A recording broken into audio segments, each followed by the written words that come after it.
ADA Audio vous présente Inspiration de Wayne Dyer. À la narration, Vincent Davy.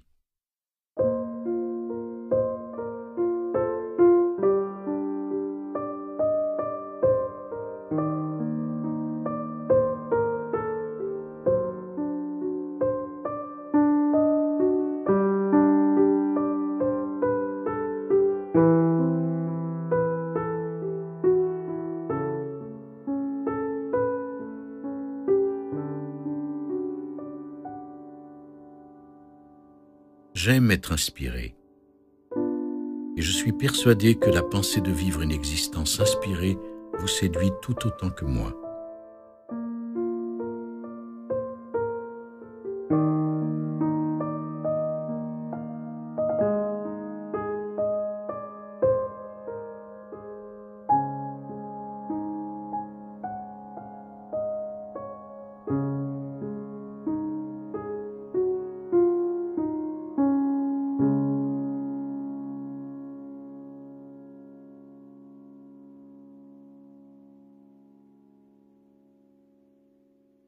J'ai écrit le livre Inspiration, dont cette adaptation audio est tirée, avec l'idée première de partager avec vous ce que j'ai appris au sujet de ce concept magique. Je suis bien conscient que j'y ai répété le thème « Vivre en esprit à satiété » et j'ai décidé de ne pas supprimer ces répétitions dans la révision du manuscrit. Je vois en effet ce livre audio comme un instrument pour vous aider à accéder à un état d'esprit dans lequel vous comprendrez vraiment ce qu'être en esprit veut dire. L'un de mes mentors et auteurs favoris, Anthony de Mello, était un prêtre catholique qui a vécu en Inde. Il savait convertir d'épineux problèmes philosophiques en enseignements simples et faciles à comprendre, en faisant appel à l'art de raconter des histoires. Voici un petit conte tiré de son livre « The Heart of the Enlightened », dans lequel Père Mello arrive à résumer remarquablement ce que je veux dire par vivre en esprit.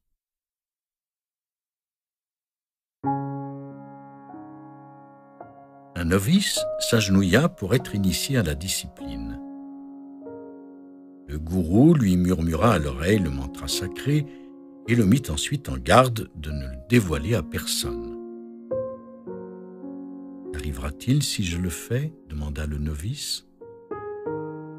Le gourou répondit « Toute personne à qui tu révéleras le mantra sera libérée des chaînes de l'ignorance et de la souffrance. Mais toi, tu seras exclu de l'ordre et tu seras damné. »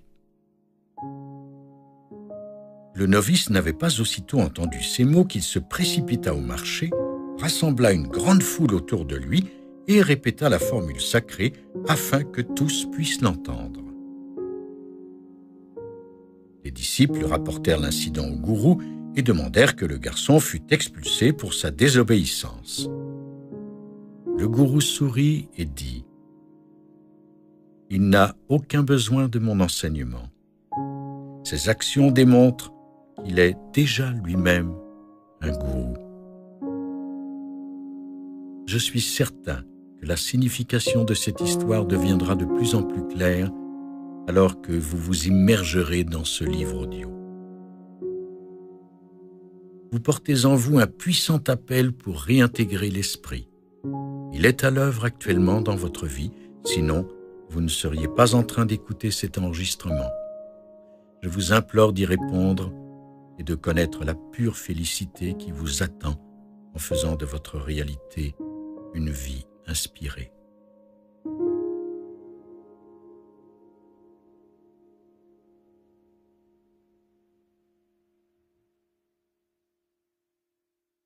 vivre votre vie en esprit.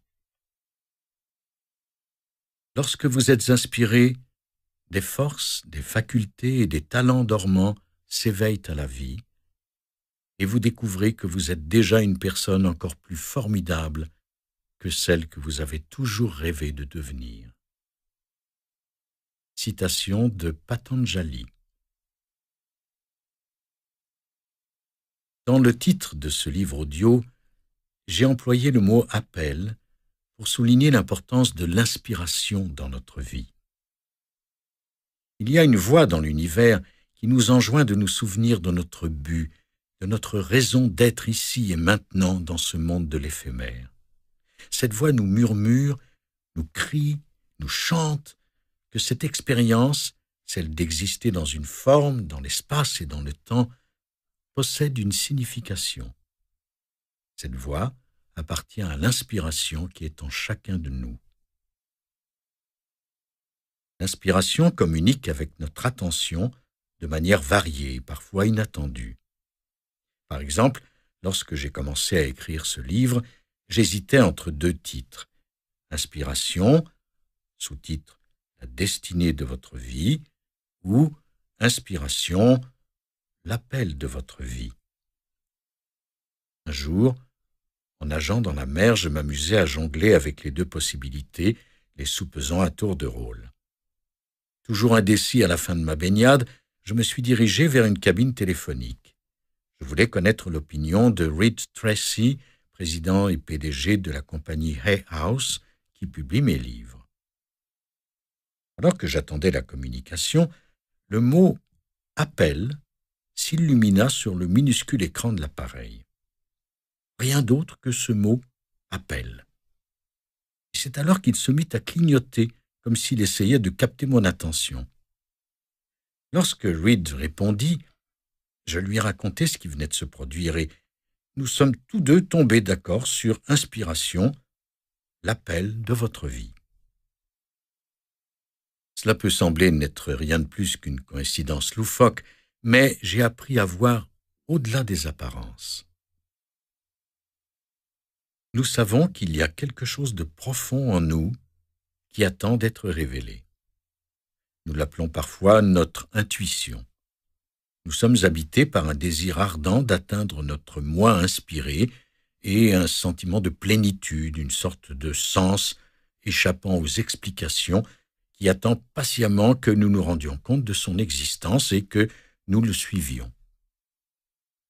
Nous pourrions le décrire comme un mécanisme qui projette constamment les mots « destinée »,« mission » et « raison d'être » sur l'écran de notre imagination. Je pense au mot « inspiration » comme signifiant « être en esprit ». Lorsque nous sommes en esprit, nous sommes inspirés, tout à fait éveillés par l'esprit qui nous habite. Être inspiré est une expérience de joie. Nous nous sentons en parfaite communion avec notre source et totalement engagés. Notre créativité s'éclate et nous injectons une énergie exceptionnellement élevée dans notre vie quotidienne. Nous ne jugeons pas les autres, ni nous-mêmes. Nous faisons taire notre esprit critique et nous demeurons sereins devant des comportements ou des attitudes qui, dans nos moments non inspirés, nous frustrent. Notre cœur chante sa gratitude pour chaque souffle de vie et nous sommes tolérants, joyeux et aimants. L'inspiration est une simple reconnaissance de l'esprit en nous. C'est un retour à ce champ invisible et sans forme dont toute chose émane, un champ d'énergie que j'ai nommé « intention » dans mon livre précédent, Le pouvoir de l'intention. Dans ce livre audio, toutefois, je me propose d'aller au-delà de la compréhension du pouvoir inhérent de l'intention. Je décrirai plutôt comment vivre en esprit et entendre la voix de l'inspiration, même si ce que nous faisons n'a rien d'exceptionnel.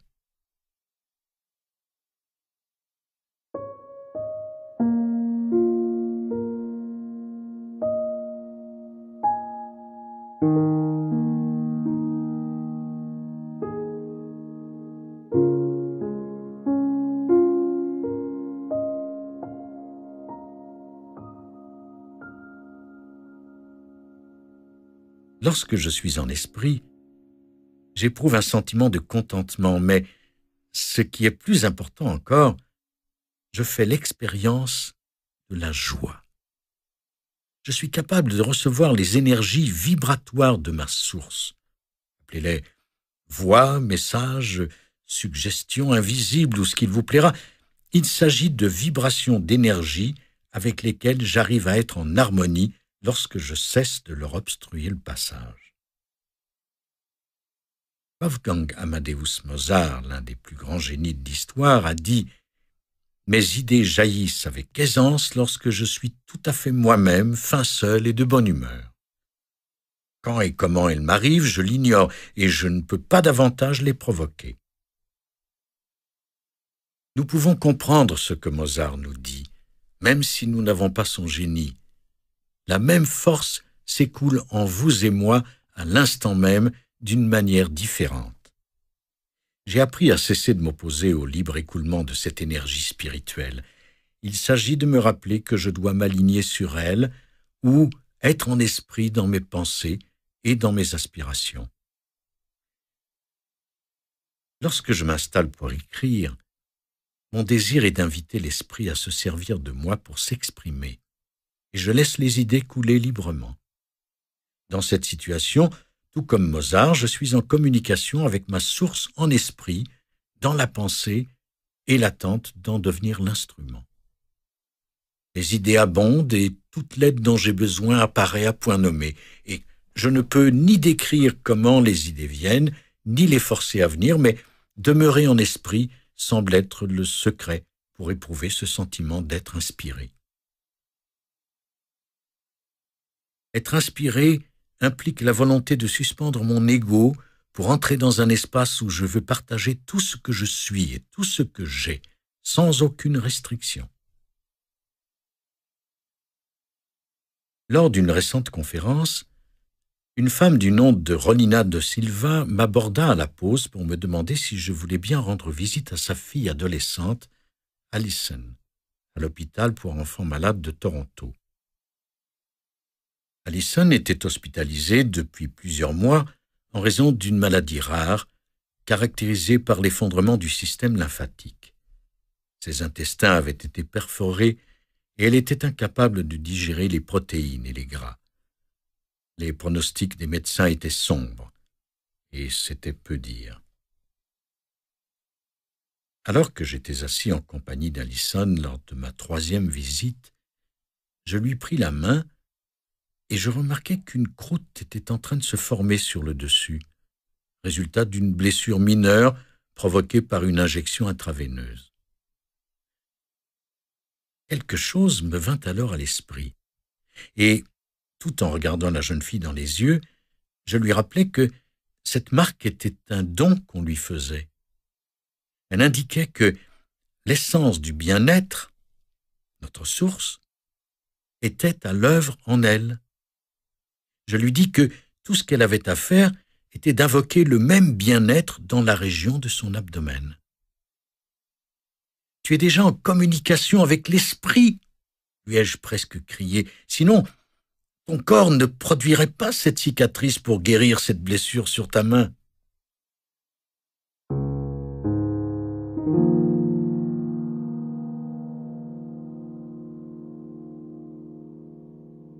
14 mois plus tard, j'ai eu l'occasion de parler de cet incident à Rolina.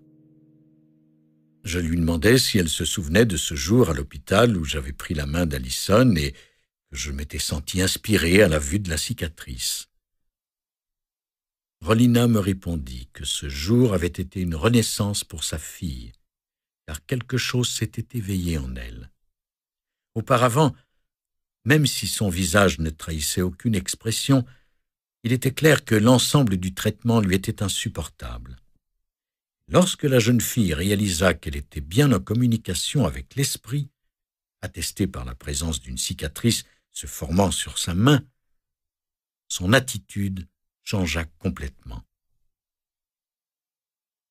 Aujourd'hui, Alison est de retour à la maison et elle participe à des collectes de fonds au bénéfice de ce même hôpital où elle a passé tant de mois dans la section réservée aux grands malades.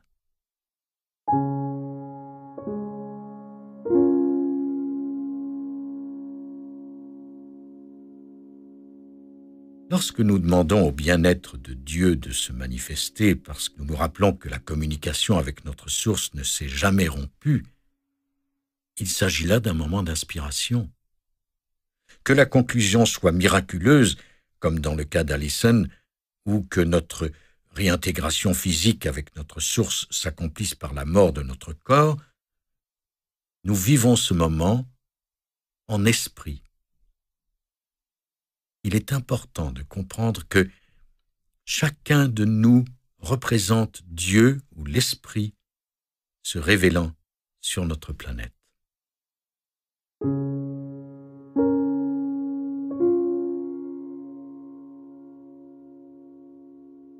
Être en esprit est une direction dans laquelle nous nous engageons plutôt qu'une destination à atteindre. Pour vivre notre vie en esprit, nous devons trouver ce chemin et c'est en étant attentifs à nos pensées et à nos comportements que nous y arrivons. Lorsque nous commençons à écouter notre dialogue intérieur, nous prenons conscience qu'il nous arrive souvent de faire fausse route. À ce moment, il est possible, par un effort conscient, d'effectuer un virage à 180 degrés en adoptant de nouvelles façons de penser. Pour être inspirés sur une base quotidienne, nous devons être capables d'identifier toute pensée qui nous éloigne de notre source et de lui imprimer un changement de trajectoire.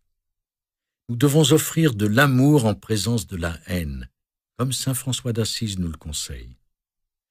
Quand nous sommes rongés par des pensées que nous qualifions de mauvaises, nous devons savoir que nous dévalons la mauvaise pente. Il est difficile de le comprendre parce que nous avons l'habitude de jeter le blâme sur des forces externes pour nos difficultés. Mais nous progressons à présent. Nous pouvons effectuer ce virage en utilisant la même énergie que celle qui nous a entraînés dans la direction opposée à Dieu. Le mal, la haine, la peur et même la maladie s'adoucissent au contact de l'amour et de la bonté lorsque nous sommes en esprit. En effectuant ce virage complet, nous corrigeons notre trajectoire et nous réintégrons l'espace de l'esprit dans nos pensées et nos actions. Le collectif Un cours en miracle cite ces paroles de Jésus. Si vous voulez être comme moi, je vous aiderai, sachant que nous sommes semblables. Si vous voulez être différent, j'attendrai jusqu'à ce que vous changiez d'idée.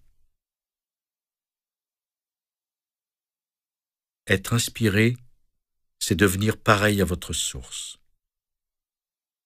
Si vous ne l'êtes pas, alors votre source attend poliment que vous fassiez quelque chose d'aussi simple que de changer d'idée.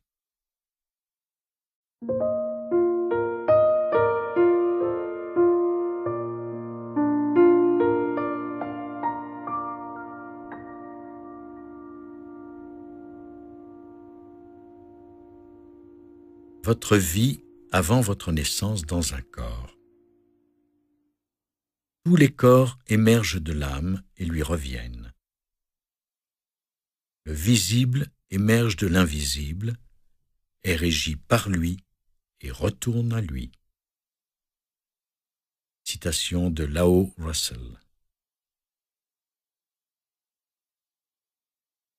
Nous vivons dans un univers qui comporte un dessein, doté d'une intelligence, soutenant sa création et son évolution continue, et nous faisons partie de cette intelligence en vertu du fait que nous avons émergé d'elle. Considérons par exemple une simple goutte de sang. L'analyse scientifique révèle que sa composition chimique, son taux de fer, etc., est identique à celle de la totalité du sang qui coule dans nos veines. Il est donc facile d'admettre que cette gouttelette est identique à la source dont on l'a retirée. Pensez maintenant à ce qu'il advient de cette gouttelette de sang lorsqu'elle demeure dans cet état de séparation. Elle ne peut ni nous fortifier, ni nous guérir, et il lui est impossible de circuler librement. Isolée de sa source suffisamment longtemps, elle se desséchera, s'étiolera et se désintégrera, tout simplement, bien qu'elle possède les mêmes propriétés physiques nécessaires à sa survie que sa source. Je crois que notre passage de la source spirituelle vers notre être physique formé de particules est analogue à l'extraction de cette goutte de sang. Nous présentons les mêmes propriétés que notre source, mais, contrairement à cette gouttelette, nous ne nous sommes jamais complètement détachés de celle-ci. Il n'y a pas de hasard dans un univers dirigé par une source d'énergie capable de faire naître une magie inépuisable dans ses créations. Nous avons accepté de quitter le monde de l'esprit pour entrer dans celui des particules et des apparences à l'instant exact où nous l'avons décidé, et nous le quitterons au moment convenu. En outre, nous avons décidé d'apporter dans ce monde une heureuse perfection et de partager cette énergie divine avec tous ceux que nous rencontrons ici, sur Terre. Il est dans notre nature de le faire. Notre vie, avant de devenir une incarnation de l'esprit, était identique à celle de notre source. Nous avons alors déclenché le processus de transition pour devenir un infime fœtus destiné à se développer pendant 9 mois dans le sein de notre mère. Je soutiens que nous avons choisi d'entrer dans ce monde de particules et d'apparences. Par des voies que nous ne comprenons pas encore, alors que nous nous trouvions toujours dans notre lieu d'origine, nous savions ce que nous venions accomplir ici et nous avons participé à mettre en branle ce processus de création de la vie. Pourquoi attribuer la responsabilité ou le blâme pour ce que nous sommes à quiconque ou à quoi que ce soit qui ne fait pas partie de nous?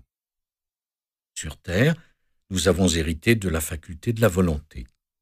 Nous pouvons choisir.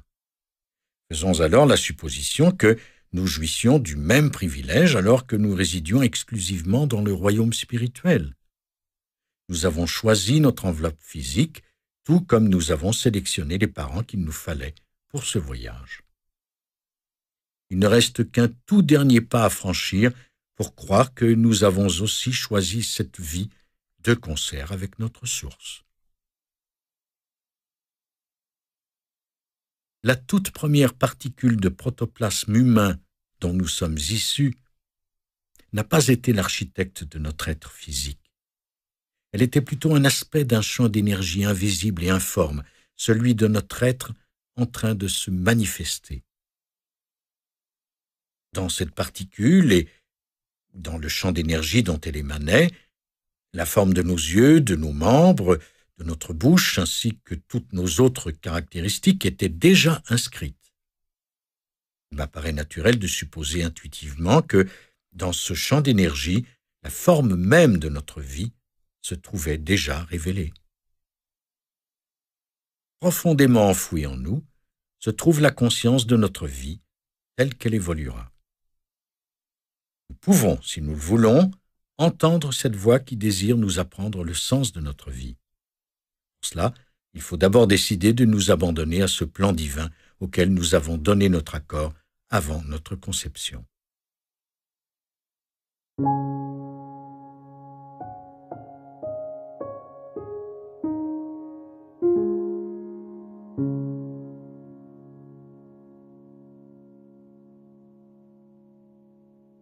Revenons à ce qui s'est passé depuis le premier moment de notre manifestation sous la forme d'une particule jusqu'à ce que nous émergions du sein de notre mère.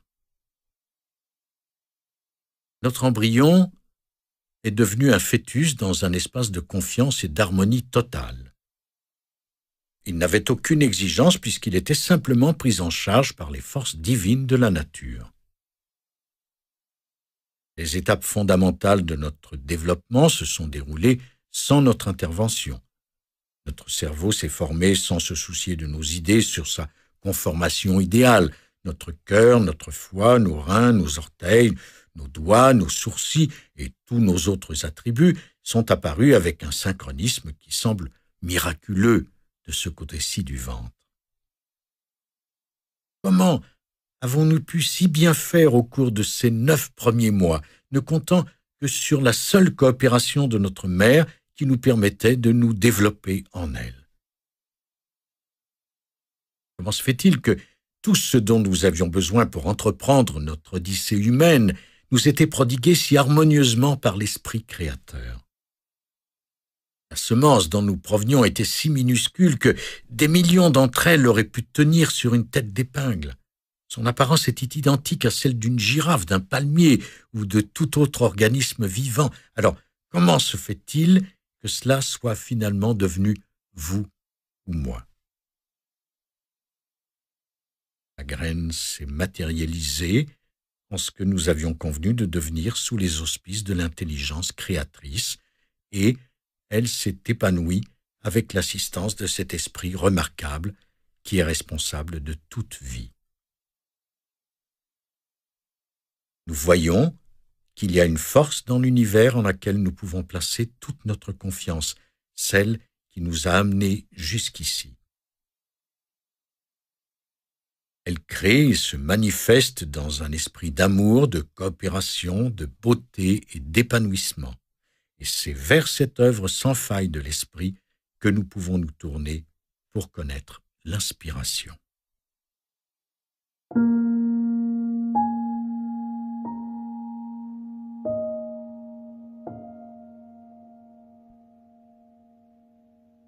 Faisant partie de cet univers qui a été créé et qui est guidé par une intelligence organisatrice qui exclut les hasards et les coïncidences, j'ai toujours senti que ma présence ici, à ce moment précis, était une composante de ce système intelligent.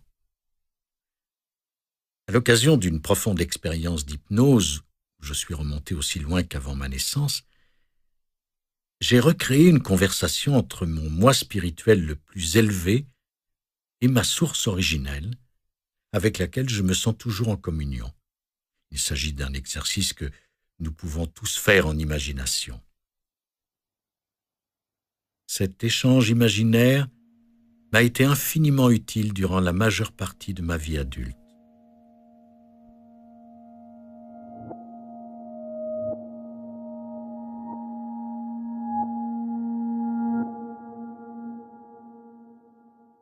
J'ai été conçu le 1er jour de septembre 1939 et je suis né le 10 mai 1940. Le jour de ma conception fut celui où Adolf Hitler envahit la Pologne. 2 jours plus tard, la Deuxième Guerre mondiale éclatait.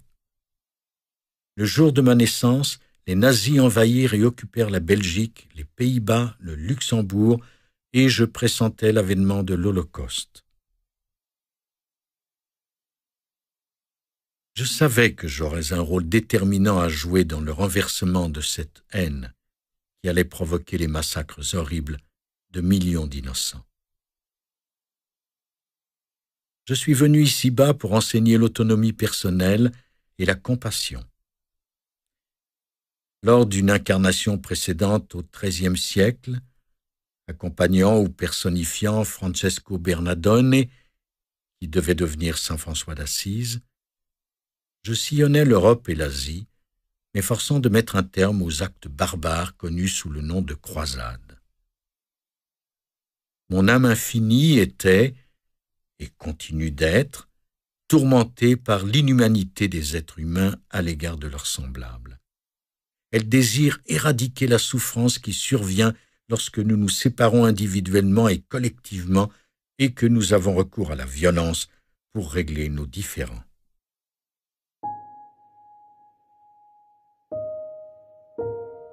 La réponse, telle qu'elle m'apparaît, consiste à enseigner aux autres comment entrer en contact avec leur source et demeurer dans cet état conscient d'amour, de paix, de douceur et d'unité. Lorsque nous serons suffisamment nombreux à entreprendre ce voyage de retour vers l'esprit, nos groupes et nos communautés reflèteront l'inspiration que je me sens appelé à promouvoir avec les moyens dont je dispose.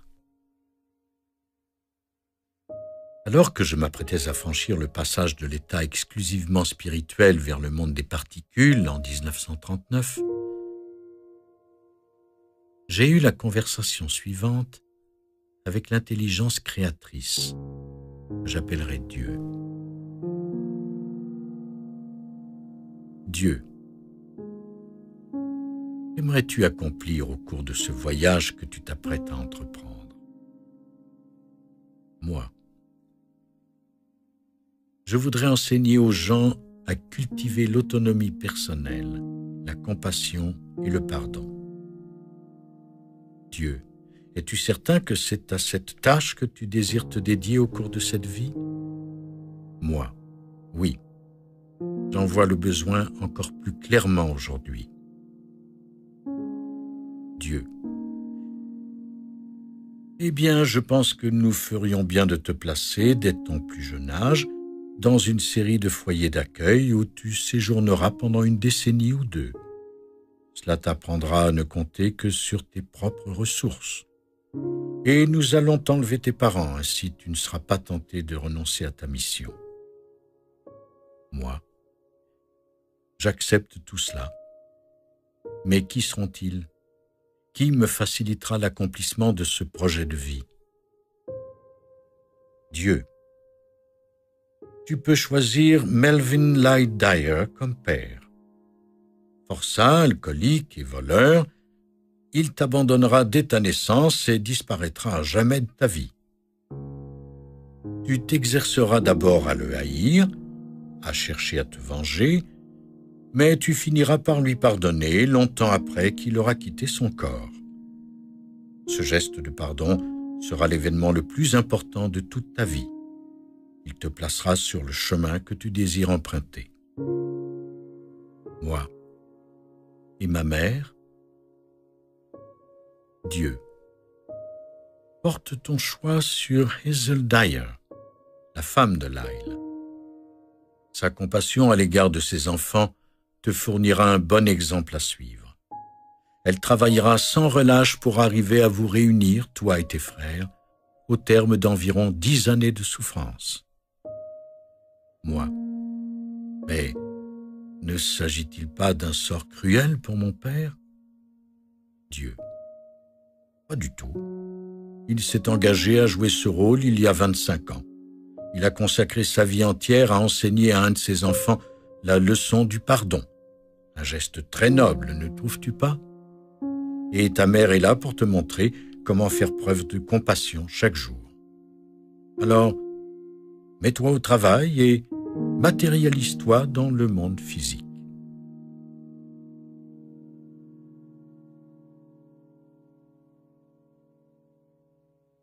Je vous ai livré mes impressions personnelles sur le sens de mon passage sur Terre afin de vous encourager à faire l'examen de votre propre vie, incluant vos déboires et vos succès. Il s'agit là d'une expérience indispensable à l'accomplissement de votre mission. Voir la vie dans cette perspective nourrit le désir ardent qui guidera votre retour vers l'esprit. Comme mon cas personnel l'illustre, il peut être d'une grande utilité de considérer votre vie entière comme le déroulement d'un plan dont vous avez participé à la conception avant votre arrivée ici.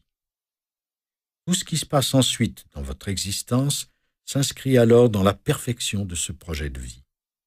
Ainsi, dans les moments où ce qui vous arrive semble peu reluisant, vous pouvez chercher à tirer le meilleur parti possible des obstacles apparents que vous rencontrez.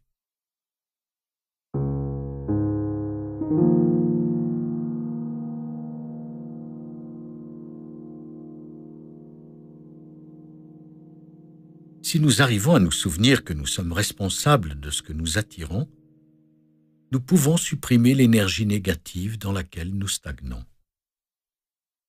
Si nous désirons être inspirés et ressentir la joie, mais que c'est l'opposé qui persiste à se produire, au lieu de maudire le destin, nous pouvons simplement admettre que nous avons cessé de vibrer en harmonie avec notre énergie créatrice. Nous pouvons remplacer nos vibrations, c'est-à-dire nos pensées, par d'autres qui sont davantage en accord avec nos désirs.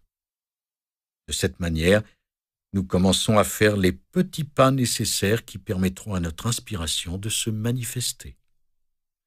La source d'énergie coopérera avec nous lorsque nous la rechercherons activement. De plus, nous pouvons commencer à réévaluer notre vie pour y déceler les attractions destructrices et les malchances imaginaires qui la meublent. Nous venons d'un monde de pur esprit et nous avons remis notre sort entre les mains de la source sans nous interposer ou remettre en question ses actions. Aussi longtemps que nous sommes restés en esprit, notre source s'est matérialisée d'une multitude de manières, s'occupant de tout. Ensuite, presque immédiatement après notre naissance, nous avons élaboré un programme dans lequel nous avons renié notre esprit pour mettre l'ego en évidence. Au moment où vous écoutez ces mots, vous êtes à la veille d'abandonner l'identité de l'ego et de retourner à la vie d'inspiration qui vous attend.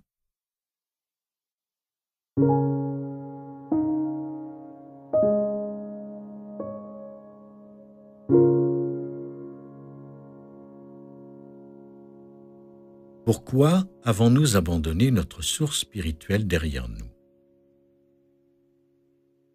Le sentiment d'être séparé de Dieu est la seule lacune que nous devons chercher à corriger. Extrait de Un cours en miracle.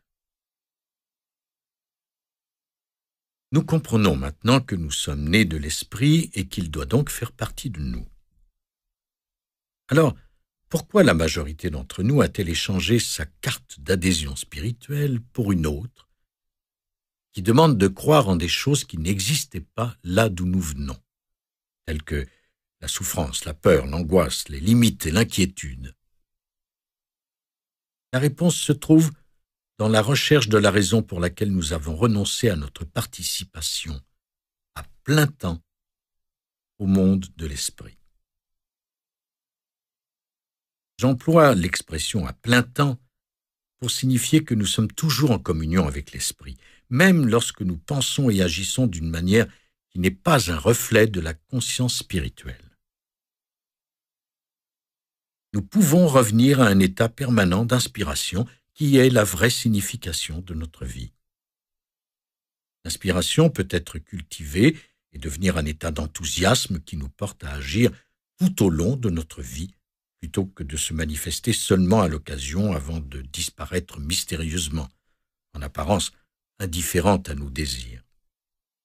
Il s'agit d'un droit divin que nous avons tous reçu en partage. Il n'est pas réservé aux flamboyants génies créatifs du domaine des arts et des sciences. Le problème, c'est que, depuis notre plus tendre enfance, on nous a appris petit à petit à faire confiance exclusivement au monde gouverné par le club de l'ego. Et nous avons renoncé à nos privilèges de membres permanents du club de l'esprit.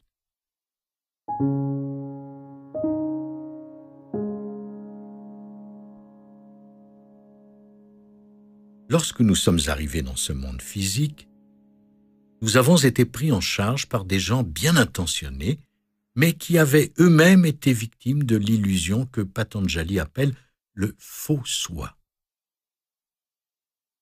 Ces personnes croient qu'elles ne sont pas définies par l'essence spirituelle de laquelle elles proviennent, mais par leur individualité unique et spéciale, leur possession et leur réalisation. Prisonnières de leur ego, elles se voient elles-mêmes comme étant séparées les unes des autres des choses matérielles qu'elles voudraient avoir et de Dieu. L'ego, voyez-vous, est une idée qui s'insinue en nous parce que nous vivons dans un environnement étouffant, surpeuplé lui-même d'individus dominés par leur ego. Je n'utilise pas le mot égo pour décrire les gens imbus d'eux-mêmes qui se complaisent dans l'illusion nauséeuse de leur grandeur. Je l'entends plutôt comme un terme général qui définit l'identification avec le faux soi. Au cours de nos années de développement, Nous n'avons pas été formés pour vivre en esprit. C'est plutôt le contraire qui s'est produit. On nous a constamment rappelé que notre identité était liée à notre statut social. On nous a dit que notre inaptitude à vivre à la hauteur des attentes des autres devait nous couvrir de honte. Notre culture nous inculque très tôt que nous sommes ce que nous parvenons à acquérir et que si nous n'avons ou ne voulons que très peu, alors nous n'avons que peu de valeur. De plus, étant esclaves de ce que les autres pensent de nous, toute tâche à notre réputation entraîne un nouveau déclin de notre estime personnelle. Toutes ces leçons nous ont été inculquées dans la famille, à l'église, dans la société, à l'école et par les médias. Ce code de conduite de l'ego, qu'on nous a fait assimiler de force, a fini par étouffer la voix intérieure profonde qui nous incitait à nous rappeler pourquoi nous étions ici. Petit à petit, nous avons appris à faire la sourde oreille à ces murmures de l'esprit. Nous avons choisi de nous adapter, de vivre les rêves des autres et de faire de nos revenus et de nos possessions la mesure de notre réussite dans la vie. Le sentiment irritant qui nous a envahis est le résultat de l'abandon de notre véritable identité spirituelle comme pierre angulaire de notre vie. Mais reprenez courage. Cette identité ne nous a jamais abandonnés et elle est bien vivante en nous aujourd'hui encore. Nous pouvons revenir à l'état originel où nous vivions en esprit. Pour cela, il nous faut d'abord examiner ce que l'ego a accompli dans notre vie. Ensuite, nous devons nous engager à faire un effort conscient pour résister aux pressions puissantes de notre culture de l'ego et lui préférer une vie plus inspirée. L'ego n'est qu'une illusion. Alors, demandez-vous si vous voulez continuer à être dominé par quelque chose qui n'est pas vrai ou, si vous ne préférez pas, au contraire, vous tourner vers ce qui est vrai et ne change pas. Gardez en tête que l'esprit est immuable, permanent et infini, tandis que l'ego va et vient au gré du vent.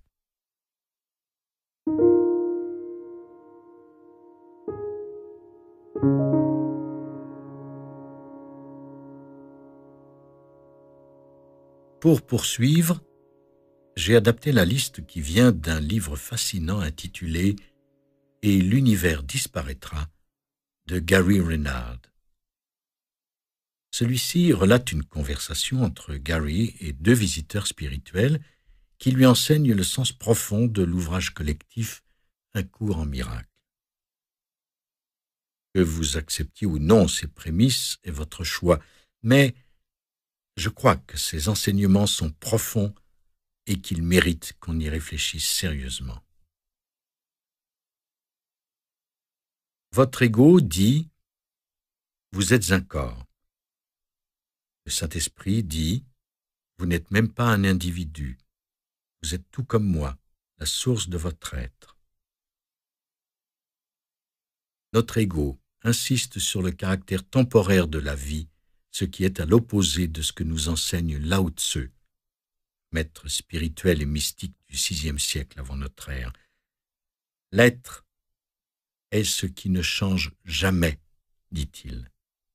Lorsque nous pensons à notre vie ici sur Terre, nous ne pouvons éviter de prendre conscience que tout ce dont nous faisons l'expérience, incluant notre corps, retourne en poussière pour renaître dans l'esprit. Notre ego se refuse à accepter ce concept. Votre ego vous dit « Vos pensées sont très importantes ». Le Saint-Esprit insiste « Seules les pensées inspirées de Dieu sont réelles. Rien d'autre n'importe. » Cet enseignement explique que les pensées centrées sur soi, sur l'apparence, sur les possessions, sur les peurs ou sur les difficultés relationnelles ne sont pas seulement secondaires, elles sont aussi irréelles. Aïe, notre ego est meurtri par de tels propos. Mais si nous examinons ces pensées du point de vue de l'esprit, qui est infini, nous découvrons qu'elles sont en effet illusoires. Lorsque nous vivions totalement immergés en lui, nous n'avions que les pensées de l'esprit parce que nous n'étions nous-mêmes qu'esprit. Lorsque nous lui avons tourné le dos, nous avons opté pour des pensées importantes aux yeux de l'ego. Un cours en miracle nous dit que nous n'avions même pas à penser lorsque nous étions au paradis parce que nous étions l'idée de Dieu. L'inspiration perpétuelle nous est donc toujours accessible si nous laissons nos pensées provenir de Dieu à nouveau. Votre ego dit « Dieu donne et reprend ». Le Saint-Esprit affirme « Dieu donne et ne reprend jamais ». Lorsque nous vivons une vie inspirée, nous avons à cœur d'offrir notre vie. Lorsque nous constatons ce que nous recevons en retour, nous découvrons l'équité de l'univers. L'ego nous répète sans cesse que nous devons craindre de perdre ce que nous avons. Il nous prévient contre la cupidité d'autrui qui veut prendre ce qui nous appartient. Mais Dieu ne nous retire jamais rien. Lorsque nous apprenons à penser de cette manière, nous attirons davantage ce qui nous est nécessaire dans la vie. La raison en est simple.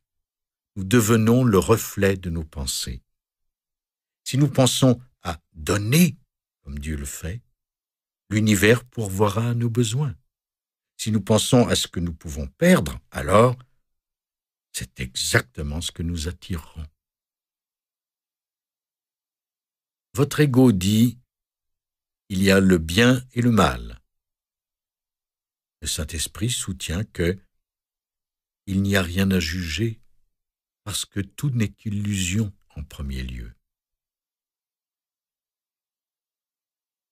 Lorsque nous adhérons exclusivement au club de l'ego, rien ni personne n'échappe au jugement du bien et du mal. Pourtant, nous possédons tous le même esprit dont nous sommes la création. Par exemple, si j'affirme que je suis bon et que vous êtes mauvais, je nie alors par ce jugement la présence de l'esprit en vous. Dieu voit les choses tout à fait différemment. Notre source spirituelle sait que seul Dieu est réel. Le monde éphémère des formes et des frontières ne fait pas partie de sa nature infinie. Au cœur de ce que nous sommes, de l'endroit d'où nous venons tous et où nous retournerons un jour, il n'y a personne ni quoi que ce soit à juger. Lorsque nous apprenons à réintégrer l'esprit, nous redécouvrons ce que nous savions déjà avant l'avènement de l'ego. Il n'y a pas de « il », il n'y a que l'un. La source unique de l'amour universel ignore toutes les frontières, les différentes coutumes, les divisions géographiques, les conflits familiaux, les différences entre les races, les croyances, les sexes, etc. Il ne connaît que l'amour pour tous. L'ego veut que nous regrettions notre passé. Le Saint-Esprit veut que nous pratiquions le pardon inconditionnel. Le Saint-Esprit n'est pas limité par le passé et l'avenir. Pour lui n'existe que l'éternel présent. Toute énergie que nous dirigeons sur les fantômes du passé nourrit la culpabilité, et l'ego adore la culpabilité. Une telle énergie négative fabrique des raisons pour expliquer notre présent troublé, et elle nous donne de nouveaux prétextes pour tourner le dos à l'esprit. Ressasser ce que nous avons été et ce que nous avons fait de mal est le plus grand empêchement à la conduite d'une vie inspirée. Lorsque nous sommes inspirés, par contre, nous sommes totalement engagés dans le moment présent. C'est là que nous reprenons contact avec l'esprit, maintenant. Si nous choisissons d'employer ce moment béni pour regretter le passé, qui n'est qu'une pensée illusoire, alors nous sommes incapables de vivre la joie, l'amour, la paix que nous offre l'instant présent.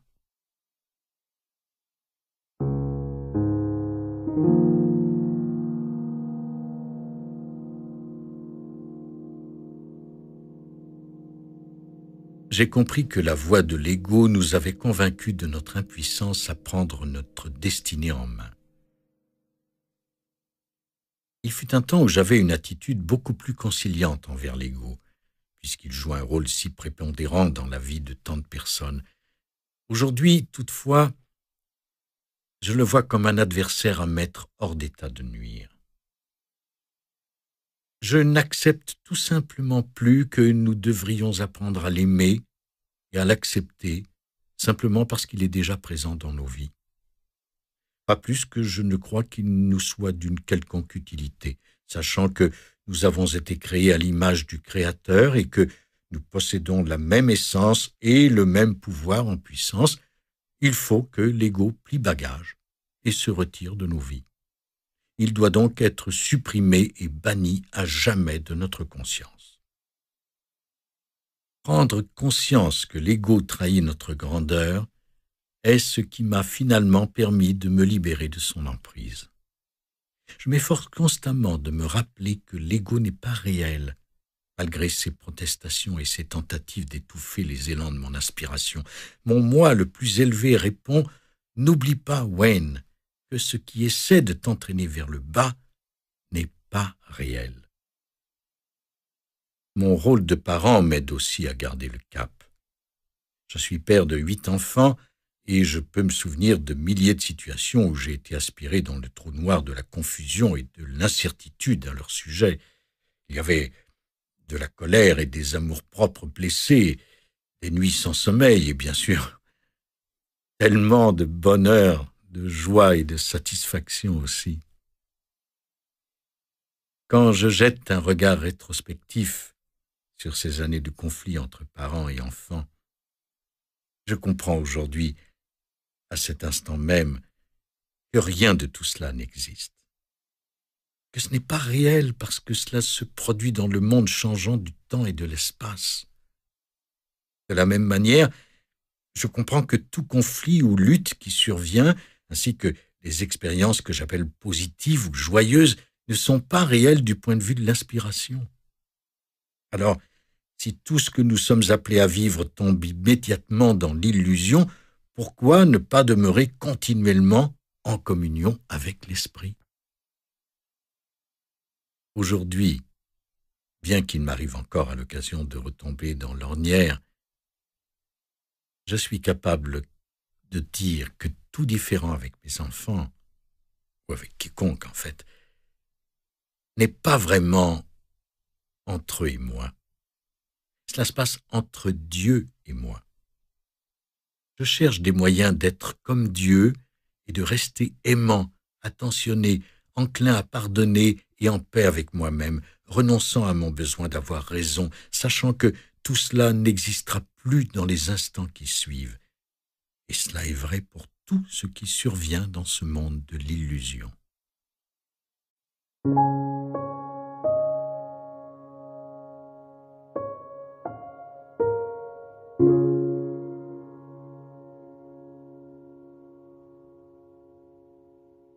Comment on se sent lorsque l'on revient vers l'esprit? Le but et la raison d'être de la vie humaine sont de connaître l'union avec Dieu. Citation d'Aldous Huxley.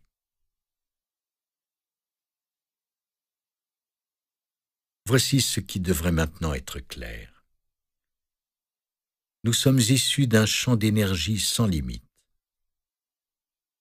Avant d'entrer dans le monde de la forme, nous étions en esprit, une parcelle de Dieu, si vous préférez. Nous nous sommes d'abord présentés dans ce monde matériel sous la forme d'une particule, d'une cellule, puis d'un fœtus avant de naître et de devenir finalement un être humain complètement développé. Mais la raison d'être profonde de cette expérience est de connaître l'union avec Dieu, comme Huxley l'exprime si merveilleusement. Tristement, dès notre plus tendre enfance, on nous a enseigné à abandonner notre identité spirituelle pour en adopter une autre fondée sur la conscience de l'ego ou le sens de notre séparation d'avec l'esprit. En quittant notre lieu d'inspiration, nous venions ici avec l'intention de demeurer tels que nous étions. Malheureusement, Nous n'avons pas tenu notre promesse et nous avons renoncé petit à petit à la plupart des pensées qui nous inspiraient pour leur préférer les compromis de la réalité qui excluait l'esprit. Nous avons choisi le faux soi et c'est pourquoi nous avons inexplicablement oublié le sens de notre présence sur Terre. En Occident, la psychologie traditionnelle n'accepte qu'avec la plus grande réticence l'existence de l'Atman ou de l'esprit divin dans l'humain. Nos enseignements psychologiques et spirituels ne nous enseignent pas comment atteindre l'union parfaite du yoga.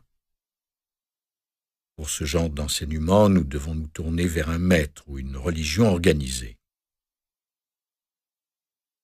Nous voudrions recréer le lien avec le monde de l'esprit que nous avons connu avant notre vie sur Terre, mais sans renoncer au corps que nous habitons pendant notre vie. C'est ici que les enseignements de Patanjali interviennent. Patanjali, qui fut vénéré comme un saint à son époque, enseignait les sutras, les trames essentielles de la philosophie, qui élèvent les humains au sommet de leur potentialité. Il enseignait à connaître Dieu par la pratique de la méditation et du yoga, afin d'atteindre l'union avec la source. Il décrivait aussi notre faculté de faire des miracles, ces prouesses rendues possibles par la connaissance d'aphorismes spirituels précis et la pratique quotidienne du yoga.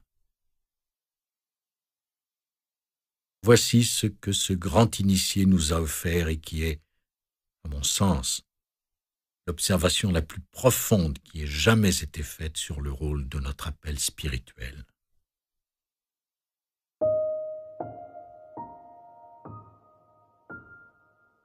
Lorsque vous êtes inspiré par une noble cause, par quelque projet extraordinaire, toutes vos pensées brisent leurs chaînes.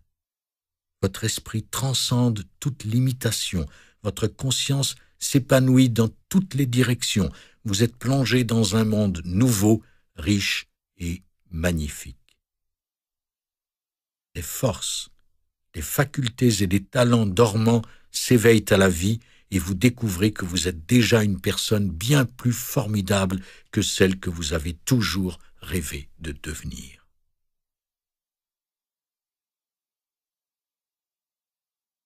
Patanjali ouvre ses aphorismes avec une observation sur l'inspiration et enchaîne avec 6 conclusions. Ces 6 points décrivent ce que l'on peut ressentir en revenant vers le monde de l'esprit. 1. Lorsque vous êtes inspiré, toutes vos pensées brisent leurs chaînes. Être inspiré est l'équivalent d'être de retour en esprit. Avant d'apparaître dans la forme, notre esprit et celui de Dieu étaient synonymes, ce qui veut dire que nous étions libres des entraves de la pensée égoïste. Cela illustre simplement la façon dont l'esprit fonctionne. Il est impossible d'être limité par des frontières ou par des chaînes que nous nous serions imposées à nous-mêmes. Lorsque nous sommes en harmonie avec l'esprit de Dieu, rien n'est impossible. Nos pensées évoluent à un niveau d'énergie supérieur. Revenir à l'esprit engendre une intime conviction que nous sommes en accord avec notre unique et divine raison d'être. Imaginez un moment que vous êtes capable d'aller de l'avant pendant des heures et des heures sans éprouver la fatigue, la faim, la soif ou l'épuisement mental, et tout cela grâce à un seul facteur, la volonté de revivre en esprit. J'ai découvert personnellement que lorsque je me sens inspiré par un idéal noble ou un projet extraordinaire, la fatigue m'abandonne. En d'autres mots, être en esprit supprime, d'une manière mystérieuse, les pensées qui envoient le signal « je suis épuisé » à mon esprit. au milieu d'une phrase que je suis en train d'écrire pendant une conférence, en vacances, avec ma famille, dans le feu de l'action, au tennis ou dans la pratique de toute autre activité qui m'inspire, mon esprit brise toutes ces chaînes et je ne peux me sentir fatigué. Il m'est déjà arrivé d'écrire pendant 14 heures consécutives sans manger ni être tenaillé par la faim. Le fait d'être inspiré permet à mes pensées de venir à bout de tous les prétextes pour ne pas faire ce que je dois accomplir ici.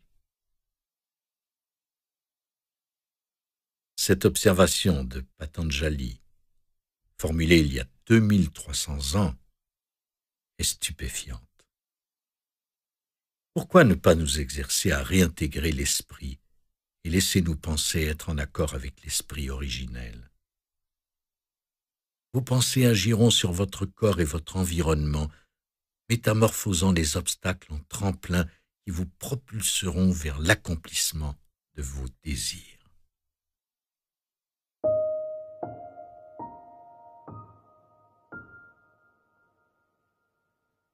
2.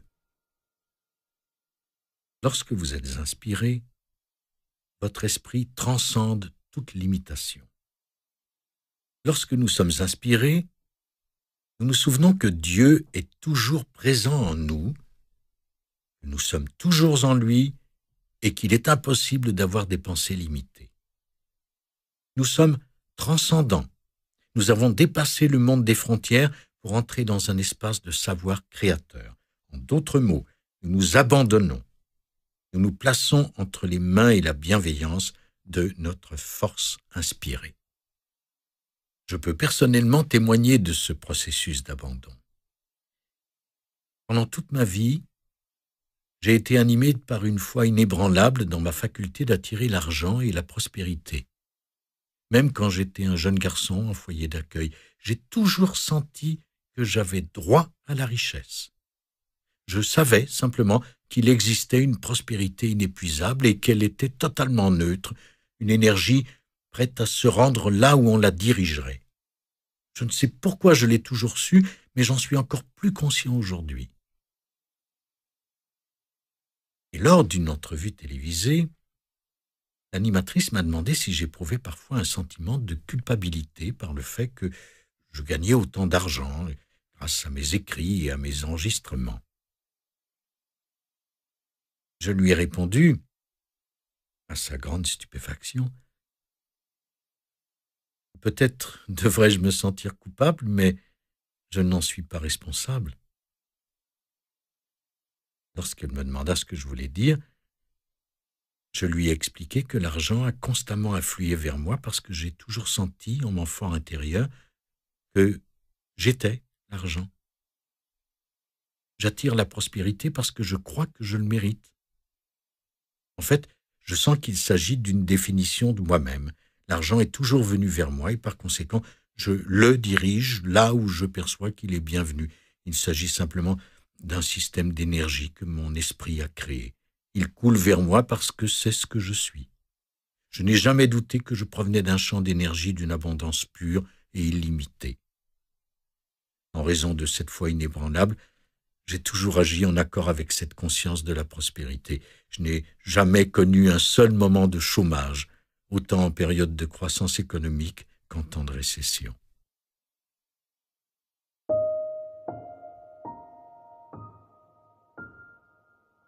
« 3. Lorsque vous êtes inspiré, votre conscience s'épanouit dans toutes les directions. Quand nous sommes en esprit, tous les chemins s'ouvrent à nous à tout moment parce que notre conscience se produit dans notre esprit. Ce monde intérieur, fusionné avec son essence originelle, n'est pas contraint de penser d'une manière unidirectionnelle. Il peut envisager toutes les possibilités. Notre conscience est dans l'état absolu du laisser devenir. Toute résistance sous la forme de pensée est non existante. Je parle ici d'une émotion qui nous submerge lorsque nous sommes inspirés par un noble idéal, un projet extraordinaire qui nous plonge dans la félicité d'une conscience élargie, ouverte sans restriction à toutes et chacune des possibilités qui entrent dans notre vie quotidienne. Nous cessons de chercher des réponses dans des directions précises. Elles ne nous arrivent pas d'un point situé au nord ou à l'ouest. Elles ne fondent pas sur nous d'en haut et elles ne s'accrochent pas sous nos pieds. Nous commençons à comprendre le sens profond de la vie, ce que nous ressentons lorsque nous faisons à nouveau partie du tout. Y a-t-il un endroit où Dieu ne se trouve pas? Et si nous venons de Dieu, alors ne devons-nous pas être comme Dieu? Vous voyez, nous sommes déjà en communication avec tout ce dont nous avons besoin pour être inspirés. Ce qui survient est une restructuration intérieure permettant à toute chose, à tout événement et à toute personne de fusionner avec notre conscience inspirée. Lorsque nous émergeons à nouveau dans la parfaite unicité de l'esprit, nous voyons chaque personne que nous rencontrons comme une alliée. Nous sentons que nous sommes guidés par des voies extraordinaires et nous invitons les personnes, les événements et les circonstances à partager avec nous cet état privilégié. Il en est ainsi parce que nous avons transcendé les chemins élémentaires menant de la cause à l'effet, de la naissance à la mort, pour embrasser simultanément toutes les directions. Nous vivons dans l'acceptation totale, abandonnant toute résistance. Nous sommes de retour en esprit.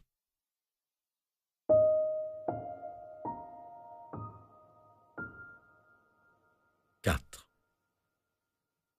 Lorsque vous êtes inspiré, vous vous trouvez dans un monde nouveau, extraordinaire et magnifique. En 1976, j'ai fait le choix de vivre en esprit à chaque instant de ma vie.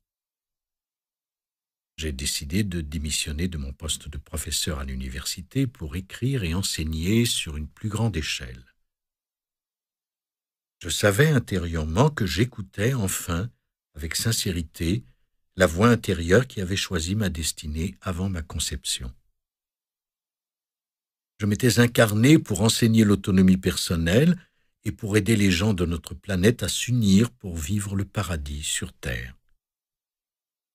Il m'a pourtant fallu 35 ans avant de me consacrer exclusivement à cette mission. À l'âge de 36 ans, j'étais consumé par l'écriture de mon livre « Vos zones erronées » et la communication de son message. Je débordais d'enthousiasme et de passion pour ce travail. Je n'avais jamais senti une telle plénitude dans ma vie précédente, même si j'avais un emploi stimulant et que j'étais entièrement satisfait dans l'enseignement et le counseling. Ce moment où j'ai démissionné pour vivre mon rêve, où j'ai rassemblé mon courage d'être en esprit, est aujourd'hui encore bien vivant dans ma mémoire 30 ans plus tard. Je me suis trouvé plongé dans un monde nouveau, riche et magnifique. C'était comme si une lourde chape avait été retirée de mes épaules et que je pouvais sentir la fraîcheur de douces brises à chaque nouveau tournant du chemin que je prenais. Ce tournant, dont la voie de l'inspiration m'avait ouvert les portes du monde. Soudainement, j'ai commencé à recevoir des offres pour présenter à la télévision et à la radio les idées que je défendais passionnément. Plus j'en parlais, dans un état que je sais maintenant être l'inspiration, plus je recevais d'invitations. Bientôt, les grandes chaînes de télévision nationales commencèrent à manifester de l'intérêt et, en cours de route, les bonnes personnes se sont présentées pour m'enseigner et me guider dans le processus. Les publicistes, les éditeurs, les distributeurs de livres, les agents d'artistes, les agents de voyage, les banquiers, toutes les personnes dont j'avais besoin apparaissaient comme par enchantement.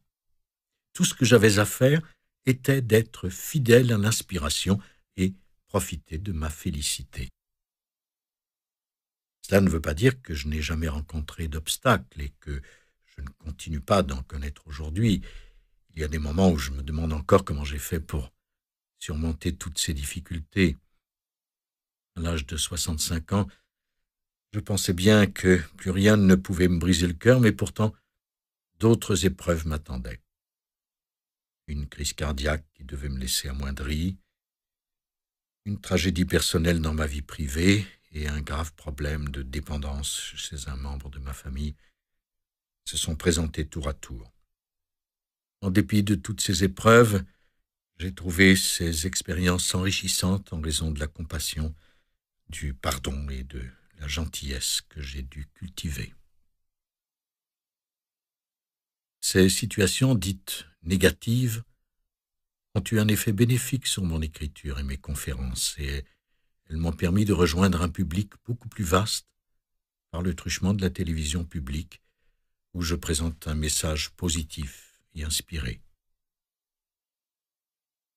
La leçon apprise fut de rester en esprit et de sortir de mon propre corps et des circonstances de ma vie, afin d'observer avec détachement ce qui est déjà venu à moi et continue de le faire.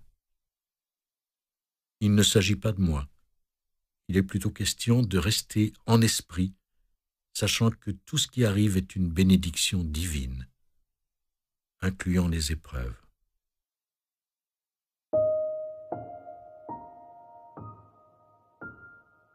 « 5. Lorsque vous êtes inspiré, des forces, des facultés et des talents dormants s'éveillent à la vie. Je sais que des forces existent pour me guider à travers les étapes de mon travail d'écriture. Quand je prends un livre, il m'arrive souvent de l'ouvrir de manière fortuite à la page désirée et de voir subitement apparaître devant moi ce dont j'ai besoin. Je souris intérieurement et je dis à voix haute : « Merci Dieu, vous m'accompagnez toujours lorsque j'écris, bien que je semble être seul dans la salle à manger en train de contempler l'océan magnifique. » J'aime observer ces forces latentes s'éveiller et me guider dans mon œuvre d'inspiration. J'apprécie grandement que le talent, si longtemps assoupi en moi, se manifeste précisément lorsque je sais que j'accomplis les choses qui sont ma raison d'être ici. Je ne pourrais certainement pas employer ces forces si je vivais à un niveau de conscience ordinaire, celui que des forces extérieures bien intentionnées avaient prévu pour moi. Je ne peux accéder à ces forces latentes que lorsque je suis inspiré, c'est-à-dire lorsque je fais la sourde oreille aux exigences de l'ego et que je réintègre le royaume magique de l'esprit. Ces forces dormantes viennent vers nous tous, sans exception. Elles sont réellement vivantes et elles ont été à notre service depuis que nous sommes là. 6. Lorsque vous êtes inspiré, vous découvrez que vous êtes déjà une personne encore plus formidable que celle que vous avez toujours rêvé de devenir. Le fait d'être inspiré par quelques grands projets nous permet de ressentir l'essence d'une entité spirituelle vivant une expérience humaine plutôt que l'inverse. Patanjali suggère qu'il nous était possible de rêver à notre grandeur parce que nous avons été emprisonnés par nos croyances sur notre nature. Nous avons accepté l'idée que nous étions limités dans notre capacité de créer une vie d'envergure et que notre destinée était toute tracée d'avance. Nous avons défendu notre besoin d'acquérir davantage et de vivre dans la conscience de la rareté, ce qui nous a porté à entrer en compétition avec le reste du monde pour une maigre part du gâteau.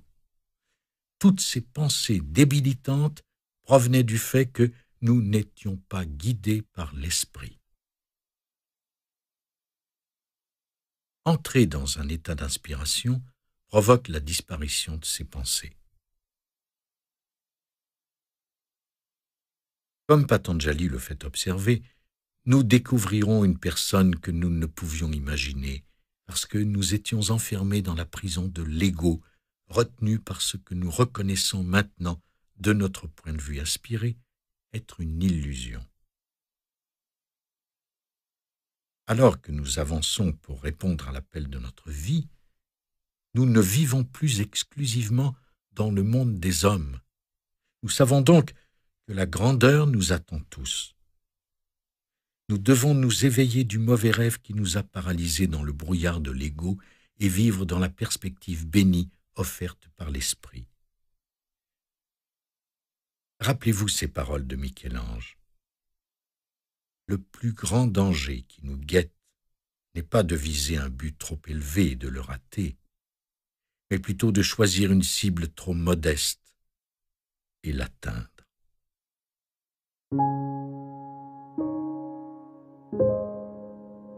Lorsque vous étiez en esprit avant votre matérialisation, vos buts étaient élevés et vos attentes avaient une ampleur divine.